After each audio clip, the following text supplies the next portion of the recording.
Hello friends, Radhe Radhe. कैसे हैं आप सब। आज फाल्गुन अमावस्या है और पितरों को प्रसन्न करने के लिए आपको ये ज़रूर करने हैं काम। तो वीडियो को फुल देखिएगा फ्रेंड्स। मेरी कल की भी वीडियो थी महाशिवरात्रि के उपाय। पौराणिक मान्यता के अनुसार इस दिन गंगा स्नान दान की परंपरा है, लेकिन अगर आप नहीं किसी गंगा स्नान कर सकते तो घर में गंगा जल से कर लीजिए।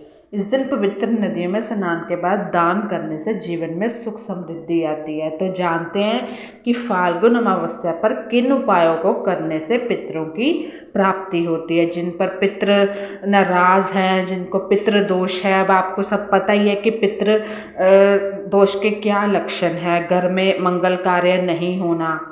ये तिथि की समाप्ति 28 फरवरी को 6:14 पर होगी और इसकी शुरुआत आज यानी कि 27 फरवरी को 8:54 से शुरू हो गई है। ठीक है, तो फाल्गुन मास की अमावस्या के दिन पितरों के निमित्त किए जाने वाले तर्पण में तिल और कुश का इस्तेमाल करने से उनका आशीर्वाद प्राप्त होता है। गरीबों को दान पुण्य करने के साथ साथ आप आज उनका अगर पितृ तर्पण कर सकते हैं, पिंड दान कर सकते हैं, तो आपको बहुत ही श्रद्धा से आपको मतलब उनका आशीर्वाद वो देने आएंगे। फाल्गुन अमावस्या की सुबह पीपल के वृक्ष में जल अर्पित करें। शाम के समय पीपल के नीचे घी का दीपक जलाएं और उनसे आशीर्वाद मांगे अपने सुखी जीवन के लिए। आज जरूर इसकी पूजा करें। पीपल के वृक्ष का बहुत महत्व होता है।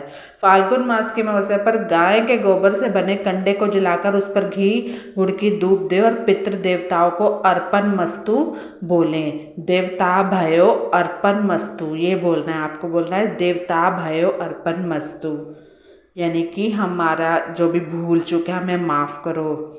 अन्न और वस्त्र का जरूर दान करें। अमावस्या के दिन गरीब लोगों को अन्न धन का वस्त्र का दान करना है। इससे धन धान्य की प्राप्ति होगी, स्वास्थ्य बेहतर रहेगा। जो लोग काफ़ी बीमार रहते हैं उनके भी यानी कि ऊपर से नज़र है, तो आज का दिन बहुत ही शुभ है, जरूर करिए। फाल्गुन अमावस्या की रात को पितृदोष से मुक्ति के लिए भगवान भोले शंकर का पंचामृत दूध से अभिषेक करें। ये कुछ मोटे मोटे उपाय हैं, जब हम करें तो हमारे जो ऊपर से जितनी भी कठिनाइयां हैं वो सारी नष्ट हो जाएं। तो ये एक दो जरूर करें। तिल का दान, फाल्गुन अमावस्या पर तिल का दान करना लाभकारी होता है। इससे पितरों का आशीर्वाद तो मिलता है, परिवार में सुख समृद्धि का आगमन बना रहता है। यानी कि कभी कभी क्या होता है कि हमारे घर में मंगल कार्य नहीं हो रहे, आकस्मिक दुर्घटनाएं होती हैं, अकाल मृत्यु, ये सब पितृदोष है।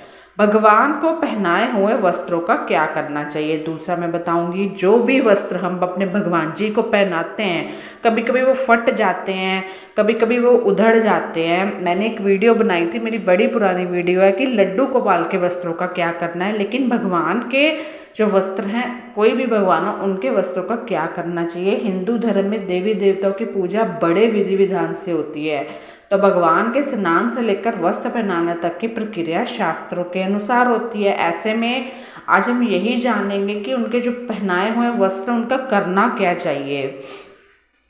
देखिए, उनको इधर उधर कूड़े में तो बिल्कुल भी नहीं फेंकना चाहिए। जिस तरह हम खंडित मूर्तियों को फेंक देते हैं, उनको भी आजकल तो नदी में भी प्रवाहित नहीं करने देते, लेकिन जिस तरह गंगा मैया हैं वहाँ आप जाके प्रवाह कर सकते हैं। भगवान के वस्त्रों का क्या करना है, पहनाए हुए वस्त्रों का आप किसी पवित्र नदी में विसर्जित कर सकते हैं।